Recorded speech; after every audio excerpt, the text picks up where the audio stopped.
Bonsoir à tous, madame, monsieur, bienvenue à cette édition du journal. Nous allons parler de la rougeole qui refait surface dans la province du Katanga.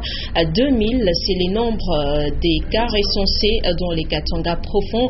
Cette maladie tue et peut attraper tout le monde. Et puis impossible de dérouler facilement sur la route Kiwele suite à son mauvais état. Cette route est importante car elle mène directement vers l'Arwachi. Voilà tout pour les titres. Madame, monsieur, une fois de plus, bonsoir et bienvenue à cette édition du journal. La route Kiwele qui mène vers le quartier Congo présente un état de délabrement très avancé.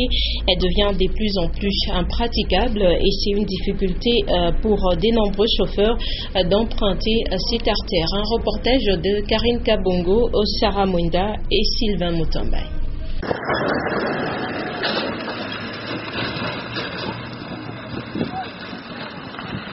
Les taxibus, taxis, particuliers et piétons éprouvent des difficultés quand ils empruntent la route Kiwele.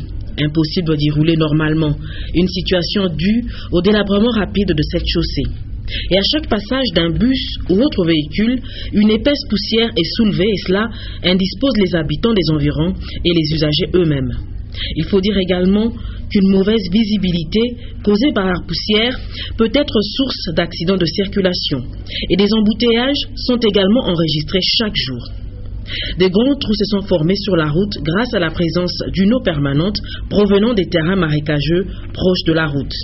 Pour certains experts, le délabrement de la route Kiwele est dû au passage quotidien des engins lourds et surtout à la non-canalisation adéquate des eaux qui s'y déversent quotidiennement.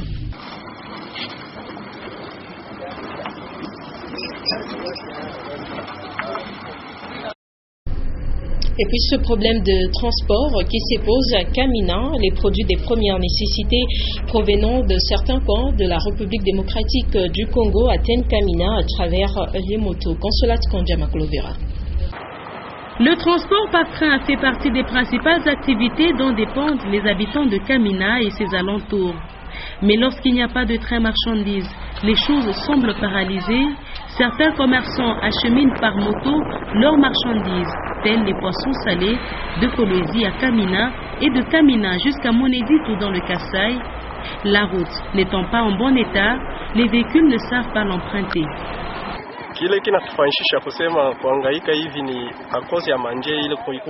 Nous souffrons à cause du mauvais état de nos routes, car si nos infrastructures routières étaient viables, il y aurait des véhicules pour le transport.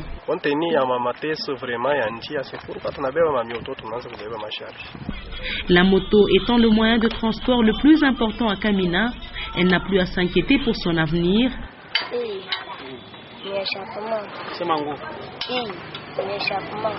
La maintenance est assurée même par les tout-petits, exemple du jeune Chizo, 11 ans, et qui aurait été initié à la mécanique dans la famille.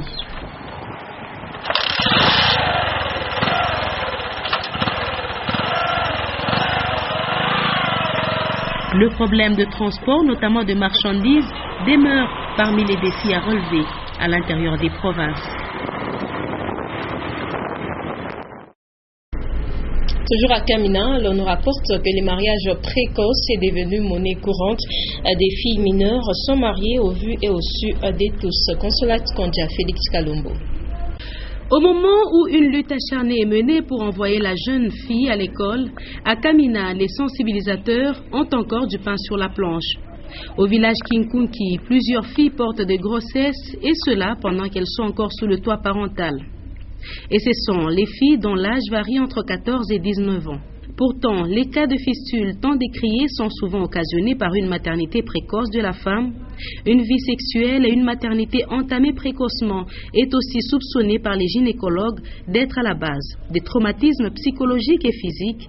Elle pourrait aller jusqu'à entraîner la mort de la jeune fille et ou du bébé lors de l'accouchement. Et depuis quelques jours, l'on signale la réapparition de la rougeole dans la province du Katanga. Plus de 2000 cas recensés, surtout dans les Katanga profonds, alors qu'à Lubumbashi, à Sindwe notamment, les derniers cas enregistrés remontent à février dernier.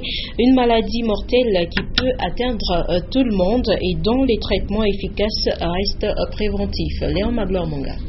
Contrairement à une certaine opinion publique, la rougeole n'est pas une maladie qui frappe uniquement les nourrissons et les tout petits enfants. Ce n'est pas une maladie liée à l'enfance.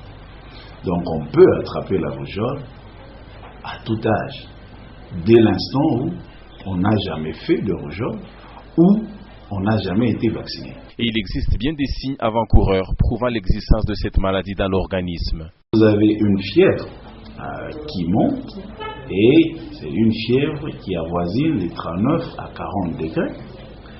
Et c'est un malade qui devient très affaibli et qui devient très apathique. L'apparition d'une éruption cutanée. Selon certaines sources, depuis janvier dernier, plus de 2000 cas ont déjà été enregistrés au Katanga, surtout dans l'arrière-province. Mais à l'hôpital Sendwe, qui reçoit tous les cas de rougeole de la ville, le dernier cas en date était enregistré en février dernier. Le traitement efficace contre la rougeole reste préventif et c'est le vaccin anti-rougeoleux qui est recommandé.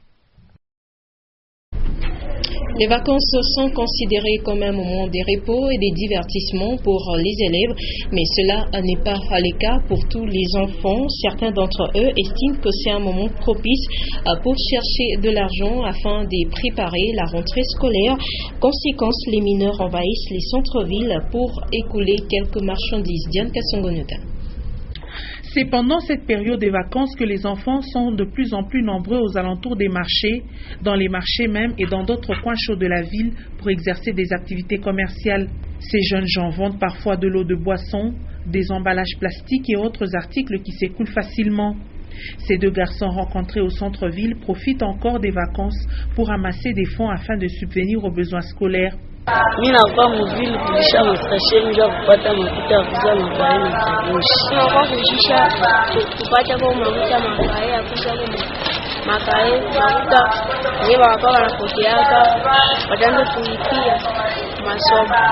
Selon eux, leurs parents n'ont pas assez d'argent pour préparer la rentrée des classes de tous les enfants. Pourtant, la responsabilité première des parents est de prendre soin des enfants, les protéger et leur assurer un développement harmonieux, aussi se charger de leur éducation. Mais à ce jour, certains parents profitent de la nature particulièrement fragile de leurs enfants pour leur infliger des travaux souvent ne correspondant pas à leur âge sous prétexte de conjoncture actuelle difficile. La loi aussi adopte des mesures strictes de protection en faveur des mineurs. Le législateur prévoit un régime sévère de protection en cas de mise en péril, de même que les violences à l'égard des enfants. Le fait de ne pas respecter l'obligation de scolarisation exposerait les parents à des sanctions, mais sur le terrain, rien n'est fait. Et malgré leur âge, les enfants à Lubumbashi et même dans d'autres coins du pays restent exposés à toutes sortes d'abus. On parle déjà religion. La paroisse catholique Saint-Joseph au village Kawama sur la route Likashi a accueilli ce dimanche 16 août 2015 une cérémonie des vœux temporaires des Mauriciens de la congrégation des franciscains et c'est le père Alex Ilunga Mikobe, ministre provincial résident au Katanga, qui a présidé la messe au cours de laquelle la cérémonie a eu lieu. Pascal Mwangala, Victoire Mwambaye. 16 nouveaux membres dans la famille des franciscains. Ces noviciens ont fait leur premier vœu de chasteté, obéissance et pauvreté. 12 pour la province Saint-Benoît l'Africain, dont le siège est à Lubumbashi, et 4 autres pour la province Sainte-Thérèse, dont le siège est à Mbujimayi. Occasion pour le président de la messe et supérieur provincial de rappeler le charisme du franciscain. La fraternité, la minorité, l'humilité, voilà les vertus que vous devez absolument, nécessairement incarner partout où vous passez. On sent vraiment cette odeur du franciscanisme. Soyez des dignes fils de l'Église, soyez des dignes fils de Saint François d'Assise. Désormais liés à cette promesse, ces nouveaux franciscains ont une année avant de se décider soit de continuer, soit de renoncer à ces vœux. Devant plusieurs de leurs aînés, ils ont signé dans le livre d'or de la congrégation. Au cours de cette même messe, célébrée ce dimanche 16 août 2015 au domaine marial de la paroisse Saint-Joseph de Kawama, L'officiant du jour, le père Bertin, a exhorté les fidèles à être des modèles des bons chrétiens partout où ils se retrouvent. À noter que c'est pour la première fois depuis l'existence de cette communauté catholique à Kawama qu'une cérémonie du genre a vécu. Et puis les ministères des chrétiens pour la compassion des âmes a fait sa sortie officielle hier samedi 15 août 2015 à l'ISP, une double cérémonie qui a consisté en la sortie officielle et à la consécration du siège de Lubumbashi par l'initiatrice du ministère Bernadette Umba et les pasteurs, une structure qui renferme à Lubumbashi 1600 veuves et orphelins. Un reportage de Patricia Naismo-Kabea que vous aurez à suivre dans nos prochaines éditions. Et voilà, madame, monsieur, c'est la fin de cette session d'information sur notre télévision. Le rappel de titres avant de nous quitter. La rougeole refait surface dans la province du Katanga. Plus de 2000 cas sont recensés dans les Katanga profonds. Cette maladie tue et peut atteindre tout le monde. Impossible de rouler facilement sur la route Kiwele suite à son mauvais état. Cette route est importante car elle mène directement vers la Roachine. Merci à vous de nous avoir suivis. Retrouvez à 23h à Linda Lukalu Bankuto pour la dernière session de nos informations en français. Très bonne suite de nos programmes.